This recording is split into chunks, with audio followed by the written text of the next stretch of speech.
A very good morning, students. We will continue our chapter 8, that is the movement, body movement. Okay? Chapter number 8, body movement.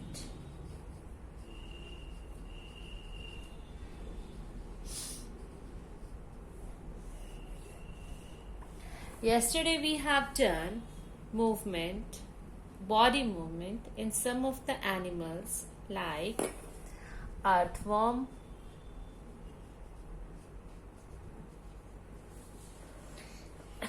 snail, cockroach. Right? Among these animals we have done how they actually move, right? And I hope you have watched that video attentively और आपको समझ में आ गया होगा, right? Today I will take some other animals and I will show you how those animals move their body. आज हम कुछ और एनिमल्स लेंगे और ऑर्गेनिज्म लेंगे और उनकी बॉडी की मूवमेंट को जो है हम डिस्कस करेंगे। और आज हम कौन से ऑर्गेनिज्म के बारे में बात करेंगे, उनकी मूवमेंट्स के बारे में? Birds, fish and snake, right? About these three organisms we will discuss today in this video. So let us start one by one. Fine. So firstly we will take bird. आज हम सिर्फ bird अभी हम जो start कर रहे हैं topic, that is the bird. Bird.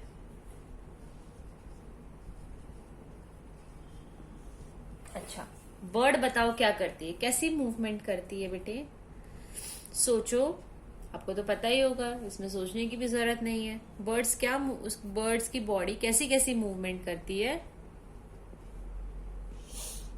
Yes, bird जो है वॉक भी करती है, चलती है ना, वॉक करती है जमीन पे। और बर्ड जो है वो क्या करती है? फ्लाई भी करती है। यानी कि ये क्या हो गई? मूवमेंट्स किसकी? बर्ड्स की। सो बर्ड की बॉडी मूवमेंट क्या है? वॉक भी करती है bird and fly also, right? So these two movements are of birds. अब हम क्या पढ़ेंगे इसमें कि जो वॉक करती है, वॉक करने में उसके कौन से बॉडी पार्ट्स हेल्प करते हैं? Body parts, right? और फ्लाई करने में उसके कौन से बॉडी पार्ट्स उसको कोऑर्डिनेट करते हैं, हेल्प करते हैं, राइट? अब इनके बॉडी पार्ट्स के बारे में हम पढ़ेंगे कि वॉक करने के लिए कौन सा बॉडी पार्ट रिस्पॉन्सिबल है and for flying which body part is responsible. Okay, so पहले हम उसके एक बॉडी स्ट्रक्चर के बारे में पढ़ते हैं। बॉडी स्ट्रक्चर,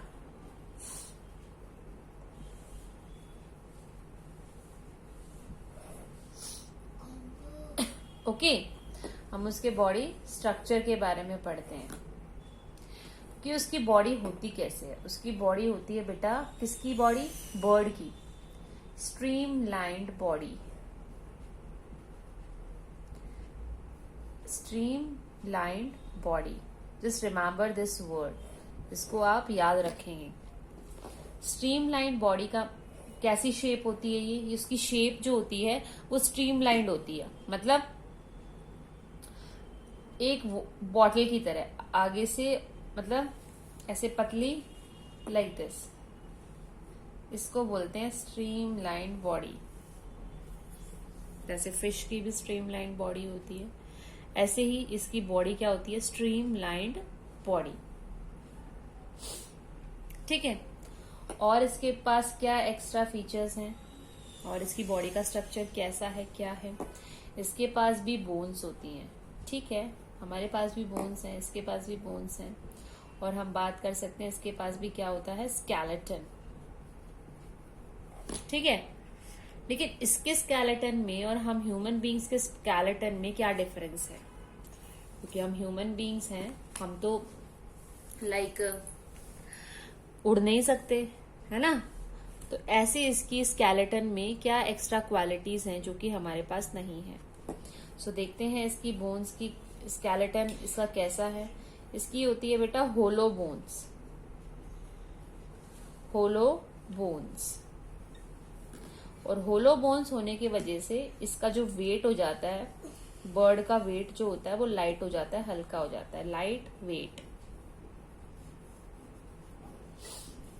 ओके, होलो मीन्स अंदर से खोखली, जैसे पाइप होता है ना, स्ट्रॉ अंदर से खाली होता है, आउटर लाइन सिर्फ होती है। जैसे स्ट्रॉ होता है ना, अंदर से ये जो होता है एम्प्टी होता है। हमारी बोन्स जो होती हैं वो अंदर से फिल्ड होती हैं, ऐसे फिल्ड होती हैं। तो हमारी क्या होती है, हैवी हो जाती हैं, भारी हो जाती हैं। लेकिन जो बर्ड्स की बोन है वो होती है बेटा होलो, अंदर से खाली होती है। और अगर अंदर से खाली होती है तो एयर वहां पे चली जाती है ना, है ना। तो अंदर से होलो होने की वजह से इसका वेट क्या होता है, हल्का होता है। बर्ड का वेट क्या होता है, हल्का होता है ना। और हल्के वेट होने की वजह से ये इसको हेल्प करती है क्या होने में, फ्लाई करने में। तो ये हमने क्या पढ़ा है, इसका बॉडी स्ट्रक्चर। किसका बॉडी स्ट्रक्चर पढ़ा है, बर्ड का, राइट। एक बार फिर से मैं आपको रिवाइज करा देती हूँ कि हमने क्या क्या किया अभी तक बर्ड के बारे में। बर्ड हमारी बॉडी मूवमेंट शो करती है, वॉकिंग, चलती है एंड फ्लाइंग। अब वॉकिंग करने में उसका कौन से बॉडी पार्ट रिस्पॉन्सिबल है और क्या एक्स्ट्रा बॉडी पार्ट में उसके फीचर्स लगे हुए हैं जो कि वो अच्छे से कर पाता है, हम नहीं कर पाते। फ्लाइंग करने के लिए कौन बॉडी पार्ट उसका हेल्प करता है, वी विल स्टडी लेटर। और इसके बॉडी स्ट्रक्चर के बारे में हमने देखा कि इसके बॉडी स्ट्रक्चर क्या होती है। इसकी बॉडी होती है स्ट्रीम लाइंड बॉडी, आगे से कॉनिकल, पीछे से कॉनिकल, और मतलब ऐसे गोल, ऐसे, राइट, ऐसी होती है इसकी बॉडी। इसकी जो बोन्स होती हैं, स्केलेटन होती है इसकी बोन्स, बेसिकली वो होलो होती है, अंदर से एम्प्टी होती है, खाली होती है। जैसे कि आपकी ये स्ट्रॉ होती है ना, जिसमें आप फ्रूटी वगैरह पीते हो स्ट्रॉ डाल के, है ना, वो स्ट्रॉ कैसी होती है, अंदर से खाली होती है। सिमिलरली जो बोन्स होती हैं बर्ड्स की, वो भी अंदर से क्या होती हैं, खाली होती है। और जैसे ही वो सॉरी जैसे कि हमने जो पढ़ा है, जो होलो बोन्स होने की वजह से उसकी बॉडी क्या हो जाती है बेटा, लाइट हो जाती है, हल्की हो जाती है। ओके, चलो अब हम इसके जो है बॉडी पार्ट्स देखते हैं, कौन से बॉडी पार्ट्स इसको हेल्प करते हैं मूवमेंट करने में। ओके, सो वॉकिंग में उसको कौन से बॉडी पार्ट्स हेल्प करेंगे, उसके लेग्स होते हैं ना, उसके पंजे होते हैं नीचे, है ना। तो वहां से उसकी हेल्प से वो मूव कर पाती है, वॉकिंग करती है। अब हम बात करते हैं फ्लाइंग की। फ्लाइंग में हेल्प करते हैं उसके विंग्स। उसके क्या होते हैं, विंग्स होते हैं। अब आपने देखा होगा जो विंग्स होते हैं, सपोज ये विंग्स हैं और ये शोल्डर पे लगे हुए हैं उसके, ठीक है। ये क्या है, शोल्डर, और ये हमने बात कर ली है उसकी चेस्ट। ये क्या है, उसकी चेस्ट, और ये क्या है, विंग्स, ठीक है। ये मैंने जैसे like I have drawn a demo, fine. अब ये जो विंग्स होते हैं बेटा, ये ऐसे फ्लैप करते हैं, है ना, हवा को नीचे मारते हैं और ऊपर की तरफ उड़ते हैं, राइट। तो इनको विंग्स तो होती है हल्की, फैदर की बनी होती हैं क्योंकि ये हल्की हैं, ठीक है, ऐसे फ्लैप करेंगी। लेकिन इनको फ्लैप करने में यहाँ पर ये जो जॉइंट है, ये शोल्डर का जॉइंट है, ये शोल्डर का जॉइंट काफी स्ट्रांग होता है। इनका शोल्डर का जो जॉइंट होता है बेटा वो बहुत ही स्ट्रांग होता है, जिसकी हेल्प से ये विंग्स जो हैं ये इजीली मूव कर पाते हैं। इसकी जो चेस्ट है, ये जो चेस्ट है, इसकी ये चेस्ट भी बहुत ही स्ट्रांग होती है। क्यों? क्योंकि यहाँ पर भी क्या होती है बेटा, मसल्स होती हैं, इसकी मसल्स होती हैं। ये मसल्स काफी स्ट्रांग होती हैं। तो यानी कि दो जगह मसल्स होती हैं, एक चेस्ट में मसल्स होती हैं इसकी, और एक इसकी शोल्डर में मसल्स होती हैं। दोनों ही बहुत स्ट्रांग होती हैं, जो कि इसको फ्लाई करने में क्या करती हैं, हेल्प करती हैं। तो ये इसकी हो गई कि भाई कैसे फ्लाई कर पाता है। एक और इसकी एडिशनल क्वालिटी है कि जो इसके लंग्स होते हैं बेटा, बर्ड्स के पास ब्रीथिंग करने के लिए, सांस लेने के लिए लंग्स होते हैं, जैसे हम ह्यूमन बींग्स के पास होते हैं। लेकिन इसके लंग्स में होता है सैक। सैक का मतलब जैसे आपकी होती है ना बोरी, बोरी को बोलते हैं सैक, छोटी छोटी पॉकेट्स होना। तो इसके पास सैक्स होते हैं बहुत सारे, जिसके वजह से ये इसको ऑक्सीजन सप्लाई बहुत अच्छा देती है। ऑक्सीजन सप्लाई बहुत ही अच्छा मिलता है। किस टाइम पे? जब वो फ्लाई करते हैं। क्योंकि उड़ने के लिए बेटा एक्स्ट्रा एनर्जी लगती है। वो एक्स्ट्रा एनर्जी जो है वो ऑक्सीजन एनर्जी लगती है। तो बेटा अच्छा ऑक्सीजन भी प्रोवाइड होना चाहिए, है ना, उसको फ्लाई करने के लिए। तो जो एक्स्ट्रा ऑक्सीजन और अच्छी अमाउंट ऑफ ऑक्सीजन की सप्लाई जो है वो लंग्स में कौन करता है? सैक करता है। बेसिकली वो उसको डबल ऑक्सीजन प्रोवाइड कराता है। ये पॉइंट बहुत इंपॉर्टेंट है। उसको क्या प्रोवाइड कराता है? वो डबल ऑक्सीजन।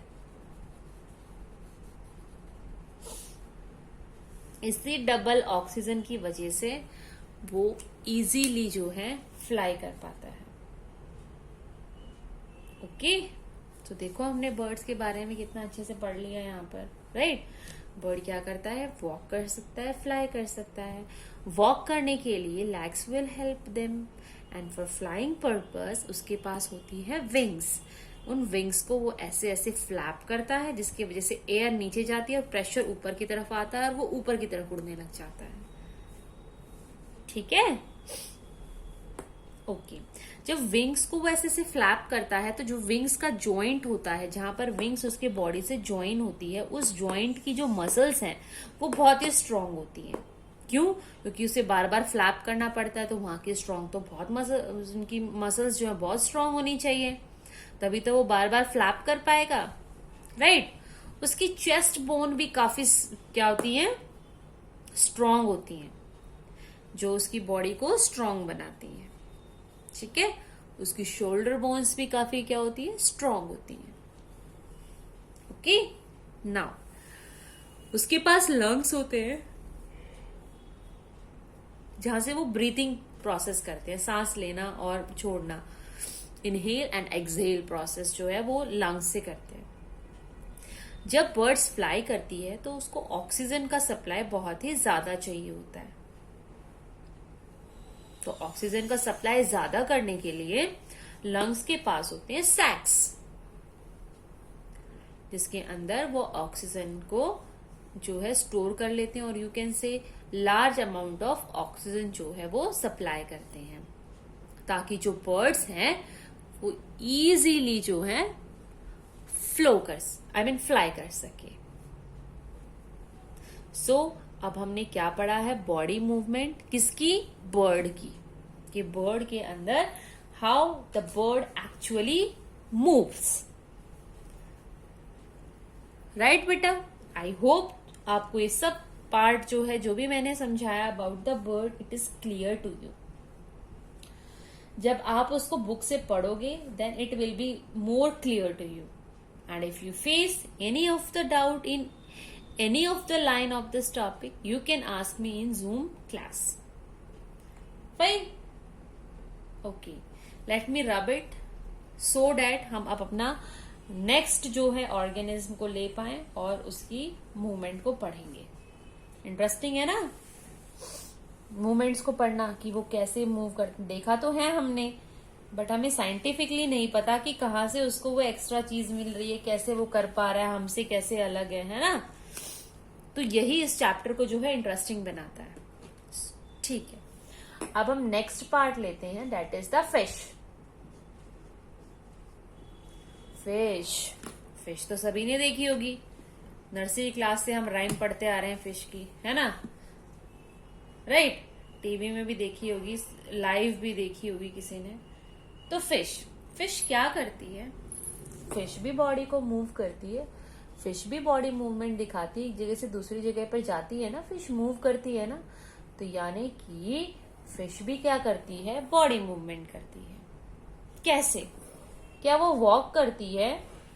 क्या फिश भी चलती है? नो, फिश नहीं चलती। फिश क्या करती है? स्विम करती है। एक ही बॉडी मूवमेंट शो करती है, दैट इज द स्विमिंग। वो स्विम करती है। ओके, हमने फिश की जो बॉडी मूवमेंट पढ़ ली है कि वो स्विम करती है। अब फिश की बनने में, फिश कैसी बनी हुई है, उसके कुछ उसके एक्स्ट्रा फीचर्स हैं हमारे पास, तो वो हम पढ़ते हैं बेटा। क्या उसके फीचर्स हैं, उसकी बॉडी बनी कैसे है, ठीक है। तो हम पढ़ते हैं, फिश की भी बॉडी होती है stream lined body. Stream lined body, इसकी भी बॉडी कुछ ऐसी ही होती है। ये कौन सी शेप है? Stream lined shape. तो इसकी बॉडी भी कैसी होती है बेटा? Stream lined body. ओके, इसकी भी मसल्स काफी स्ट्रॉन्ग होती हैं, स्ट्रॉन्ग मसल्स, क्योंकि पानी के अंदर स्विमिंग करनी है तो भाई स्ट्रॉन्ग तो होना ही पड़ेगा, यस और नो। तो इस वजह से इसकी जो मसल्स हैं वो भी क्या होती हैं? बहुत ही स्ट्रॉन्ग होती हैं, राइट। इसके पास स्विमिंग करने के लिए इसके फिन्स होते हैं, इसकी बॉडी पार्ट में, और क्या होती है? टेल भी होती है, ठीक है। तो इतनी सारी इसके अंदर इसकी क्वालिटीज हैं बॉडी की, जो कि उसको स्विमिंग करने में हेल्प करती है। अब हम पढ़ेंगे कि कैसे क्या करती हैं हेल्प, भाई वी विल स्टडी हियर, है ना। चलो फिर हम इसको स्टडी करना शुरू करते हैं। ओके, स्ट्रीमलाइन बॉडी है तो वाटर को ऐसे साइड में करते हुए वो निकल आती है बाहर, वाटर को पुश करते हुए आगे निकल जाती है वो, ठीक है। पुश करने के लिए मसल स्ट्रांग होनी चाहिए, तो यहाँ पर भी हेल्प कर दी है उसने। अब फिन्स क्या काम करते हैं? पहले मैं एक यहाँ पर फिश ड्रॉ कर लेती हूँ, उससे आपको पता लग जाएगा कि भाई फिन्स क्या करते हैं, है ना। तो मैं इसको रब करती हूँ पहले। I am going to draw रफली डायग्राम ऑफ द फिश। मैं एक रफली डायग्राम बना देती हूँ फिश का।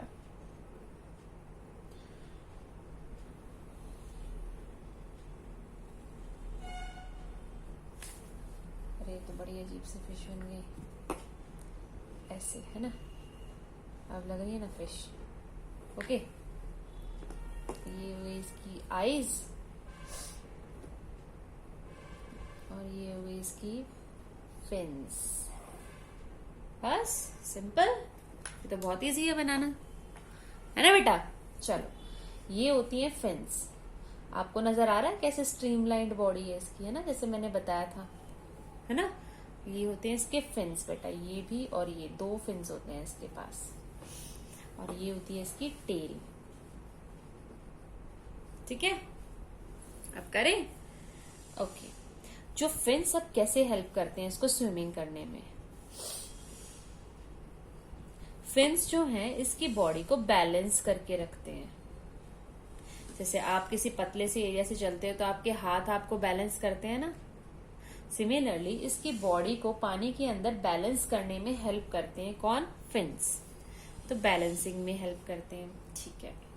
और जब फिश को राइट मुड़ना है, लेफ्ट मुड़ना है, फिश ऐसे स्विम करती हुई जा रही है, अगर उसको राइट में स्विम करना है तो उसकी बॉडी को ऐसे कौन करेगा? कौन उसको टर्न देगा? तो वहां पर भी कौन हेल्प करता है बेटा? यहाँ पर भी उसको फिन्स हेल्प करते हैं, यानी कि टर्निंग द डायरेक्शन, और you can say changing the direction while swimming, changing the direction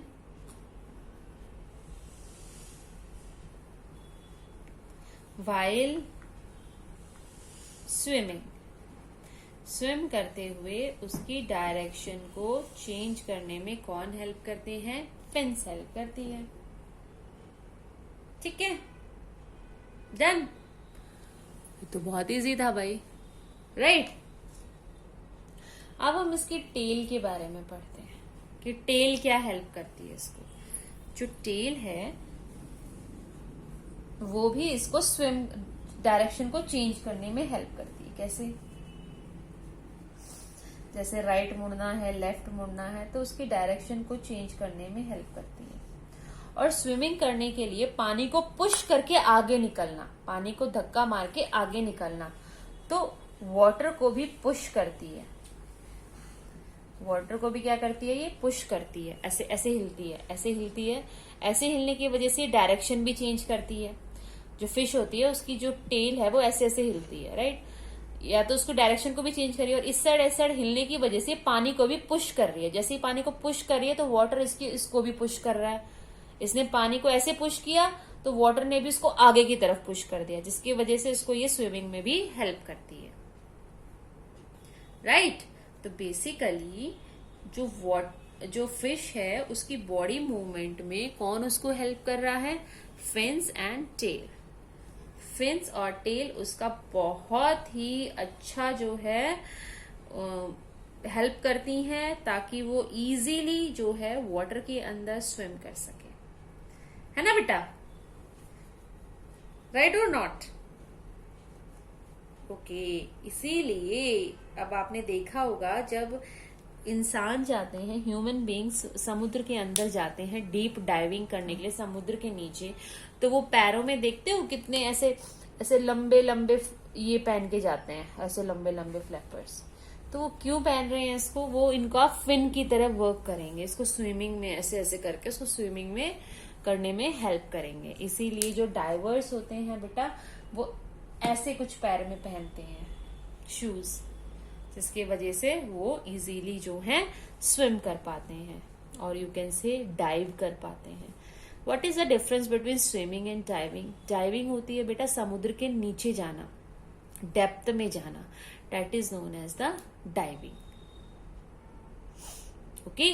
जो डाइविंग करने जाते हैं वो भी फिश की ये सारी क्वालिटी देखकर वो अपने अंदर पैरों में ये पहन के जाते हैं, ताकि वो इजीली जो है स्विम कर सके इनसाइड द वाटर।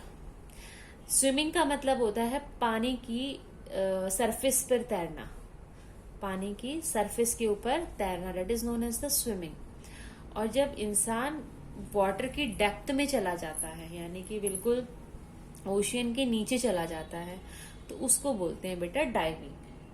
ठीक है। तो यहाँ पर आपको एक जीके क्वेश्चन मिल गया, जिससे कि आपकी नॉलेज जो है और इम्प्रूव हो गई है। फाइन। चलो अब हम अपना नेक्स्ट एनिमल देखते हैं कौन है, किसकी बॉडी मूवमेंट हमें पढ़नी है, और वो है स्नेक। वाओ। अब हम किसके बारे में पढ़ेंगे? स्नेक के बारे में पढ़ेंगे। It is going to be so interesting, right.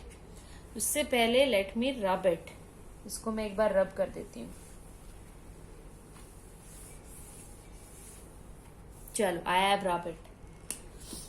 अब हमारा जो नेक्स्ट एनिमल है वो है स्नेक।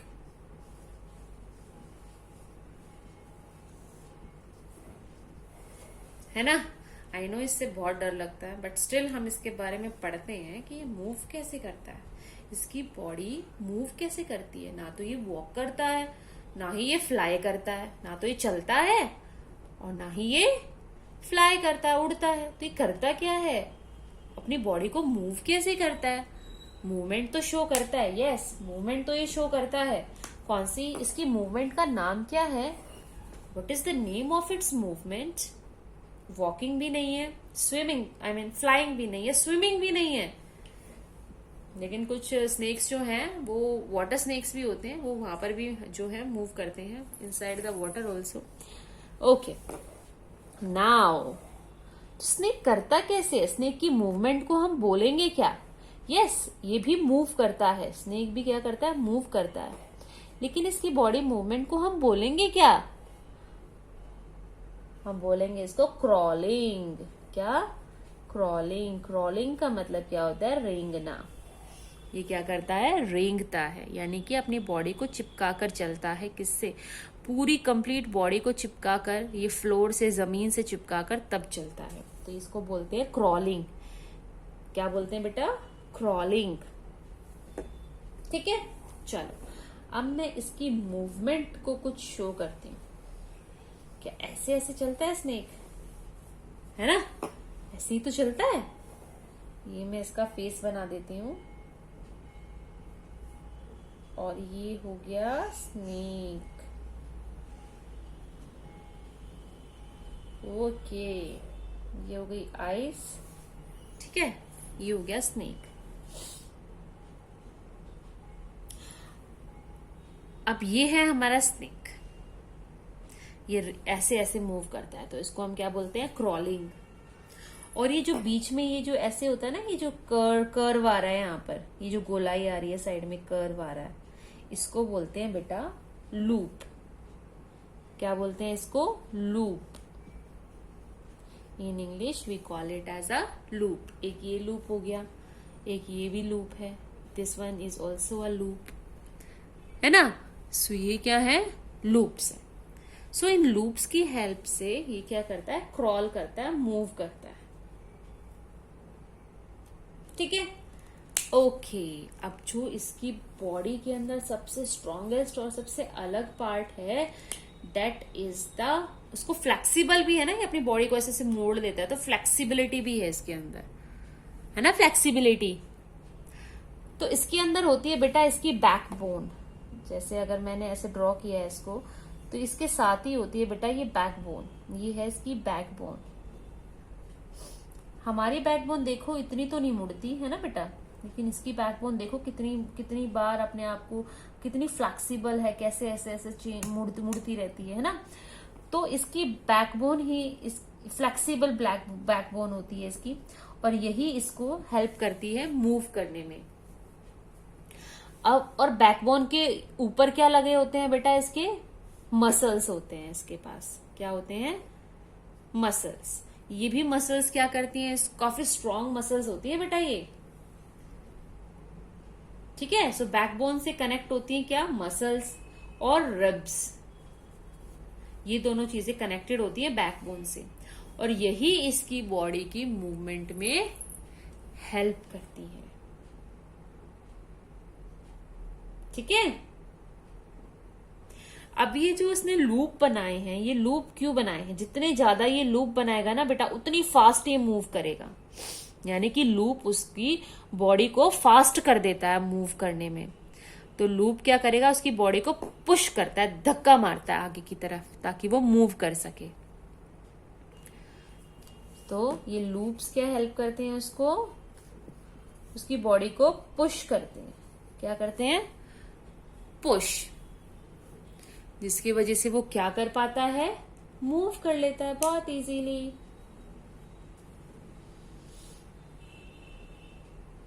ओके, सो ये हमने किसकी मूवमेंट पढ़ी है? यहाँ पर स्नेक की मूवमेंट पढ़ी है। स्नेक कैसी मूवमेंट करता है? स्नेक क्रॉल करता है। कैसे क्रॉलिंग करता है? बहुत सारे लूप्स बना के। और ये जो कर्व है, इनको क्या बोलते हैं हम? लूप्स। ओके, अब लूप्स तो बनाता है, तो उसकी बॉडी को स्ट्रॉन्ग कौन बनाता है? उसकी बॉडी को स्ट्रॉन्ग बनाती है उसकी बैकबोन। बहुत लंबी बैकबोन होती है इसकी बेटा। सी, बहुत लंबी बैकबोन होती है इसकी, और इसकी जो बैकबोन है वही उसको फ्लेक्सिबल बनाती है। काफी फ्लेक्सिबल बैकबोन है उसकी, क्योंकि देखो लूप्स बनाने के लिए उसकी बॉडी को फ्लेक्सिबल होना बहुत जरूरी है। सो उसकी बैकबोन क्या होती है बेटा? काफी फ्लेक्सिबल होती है, और उसकी बैकबोन के ऊपर लगी होती है उसकी मसल्स और रिब्स, जो कि बहुत ही ज्यादा स्ट्रांग होती हैं। उनको स्ट्रांग होना ही पड़ेगा। क्यों? क्योंकि उसकी बॉडी को फिर मूव कैसे कराएंगे? तो इसकी बॉडी की मूवमेंट को फास्ट करने के लिए उसकी जो मसल्स होती हैं रिब्स होती हैं, उसकी बैकबोन होती है, वो काफी क्या होती है, स्ट्रांग होती है, right. Okay, so we have done our chapter. हमारा चैप्टर जो है यहीं फिनिश हो जाता है। आपका होमवर्क है, हमने जो भी एनिमल्स आज पढ़े हैं उनकी मूवमेंट्स को आप बुक से रीड करेंगे, और जो भी आपको प्रॉब्लम फेस होती है you can ask me in your zoom class. Fine. So tomorrow we will continue the question answers in our next video. Till then keep on reading the things. और हाँ बच्चा, क्वेश्चन आंसर्स को cram नहीं करना है, रटना नहीं है। क्वेश्चन आंसर्स को रटने से पहले, रटना तो है ही नहीं, समझना है उनको, अंडरस्टूड करना है। फाइन। और वो अंडरस्टूड कैसे होंगे, कैसे हमें समझ में आएंगे, जब आपको चैप्टर समझ में आएगा। सो सबसे मेन जो लाइफ लाइन है ना चैप्टर की, वो है चैप्टर को समझना। और हम लोग कहाँ ध्यान देते हैं, क्वेश्चन आंसर्स पे। अरे क्वेश्चन आंसर्स तो सेकेंडरी है बेटा, प्राइमरी जो है, प्राइमरी वर्क जो हमारा बनता है वो है चैप्टर को समझना। हमें चैप्टर समझ आना चाहिए। क्वेश्चन आंसर्स तो हम इजीली कर लेंगे अगर हमें समझ आ गया तो, समझ आ गया तो, देन ओनली, राइट। सो अगर आपकी हैबिट है सिर्फ और सिर्फ क्वेश्चन आंसर्स लर्न करने की, तो इस हैबिट को बिल्कुल चेंज कर दो, बिल्कुल चेंज कर दो बेटा इसको। आपकी हैबिट अब बनाओ कि चैप्टर में क्या नया हमने सीखा है, इसमें क्या नई चीज है जो हमें नहीं आती थी और अब हमें आती है। Science is all about learning new things, ठीक है। So take care of your self. Thank you so much.